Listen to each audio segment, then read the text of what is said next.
नमस्कार दर्शकों, आप देख रहे हैं धनगर शक्ति न्यूज और मैं हूं राम गोपाल धनगर। आइए शुरुआत करते हैं इस वक्त की बड़ी खबर के साथ। बिजनौर से जुड़ी बड़ी खबर।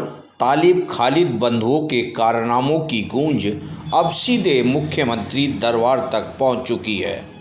पूर्व सांसद भारतेंद्र सिंह ने प्रशासन द्वारा की गई कार्रवाई पर गंभीर सवाल खड़े किए हैं। मामले की गंभीरता को देखते हुए मुख्यमंत्री योगी आदित्यनाथ ने बिजनौर के डीएम को सख्त कार्रवाई के निर्देश दिए हैं। इस पूरे प्रकरण में तहसील प्रशासन के कुछ अधिकारियों पर भी गंभीर आरोप लगे हैं। डीएम जसजीत कौर ने तालिब खालिद बंधुओं पर की गई कार्रवाई का पूरा ब्यौरा तैयार कर शासन को रिपोर्ट भेज दी है। साफ संकेत है, तालिब खालिद बंधुओं पर अब कोई नरमी नहीं, बिजनौर से बड़ी कार्रवाई की तैयारी। आप देख रहे हैं धनगर शक्ति न्यूज यूपी पर हमारे सहयोगी संवाददाता नीरज पाल की यह रिपोर्ट। बिजनौर में जनप्रतिनिधियों के रेफरेंस पर और जनता दर्शन में प्राप्त हो रही शिकायतों के संज्ञान लेते हुए खालिद, तालिब, आबिद तीनों पुत्रगण स्वर्गीय ताहिर उनके विरुद्ध कार्रवाइयाँ स्टार्ट करी गई।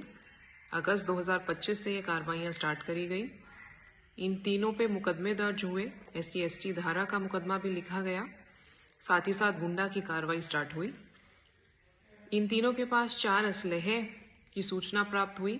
उन 4 असलहों को सस्पेंड कर दिया गया और जमा करा लिया गया है। 4 आरा मशीन इनके नाम थी।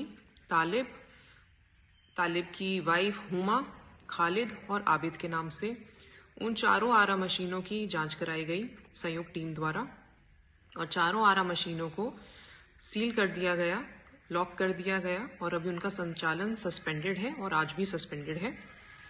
2 इनकी दुकानों की जानकारी हुई थी, एक हार्डवेयर की दुकान और एक प्लाईवुड की दुकान।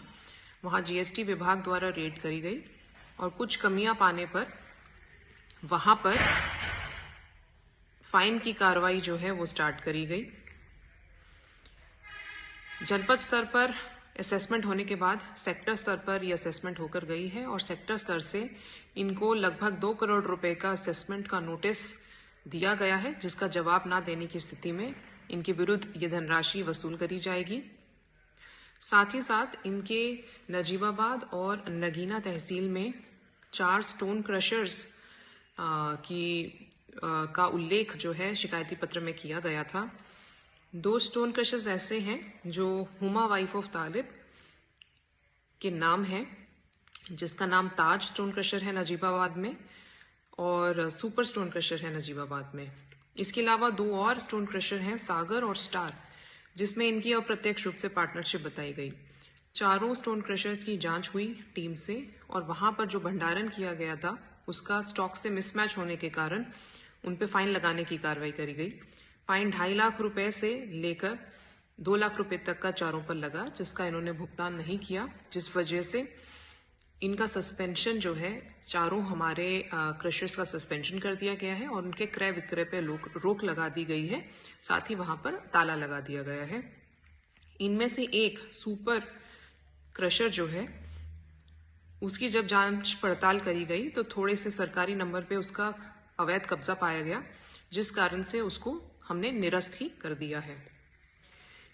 इसके अलावा एक आरा मशीन का संचालन कब्रिस्तान की लैंड के ऊपर पाया गया था, जिसकी जांच करा के उसको भी सील करा दिया गया था। इल्लीगल कॉलोनी काटने की शिकायत भी प्राप्त हुई थी। इस इल्लीगल कॉलोनी की जांच करी गई और वहां हमारी सरकारी नाली रिकॉर्ड में दर्ज थी, जिस वजह से वहां डेमोलिशन की कार्रवाई करी गई और वो नाली को वहां पर निकाला गया, कब्जा मुक्त कराया गया। साथ ही साथ ये कॉलोनी इल्लीगल है और सरकारी जमीन वहां पर है, इसका बोर्ड हम लोगों ने वहां लगाया है और वो बोर्ड आज भी वहां लगा हुआ है। इसके अलावा इनकी पुरानी एक फैक्ट्री जो बंद पड़ी थी उस पर भी सरकारी हमारी नाली और चक्रोड पे कब्जा पाया गया था, जिस वजह से वहां पर भी डेमोलिशन की कार्रवाई हम लोगों ने करी थी। इसके अतिरिक्त कुछ नए बिंदु हम लोगों को अभी रिसेंटली प्राप्त हुए हैं, जिसमें इनके अलावा कुछ और लोगों के नाम हैं, जैसे हनीफ, इदरीस वगैरह, जो उनके डायरेक्ट परिवार से नहीं हैं बट शायद अप्रत्यक्ष रूप से उनके किसी तरह से पार्टनर हो। उन सब बिंदुओं के भी हम लोग जांच कर रहे हैं। किसी भी प्रकार से अगर कोई लीगल चीज, कोई गतिविधि पाई जाती है तो उनके विरुद्ध भी हम लोग नियमानुसार कार्रवाई करेंगे और शासन को इसकी रिपोर्ट जो है प्रेषित करेंगे।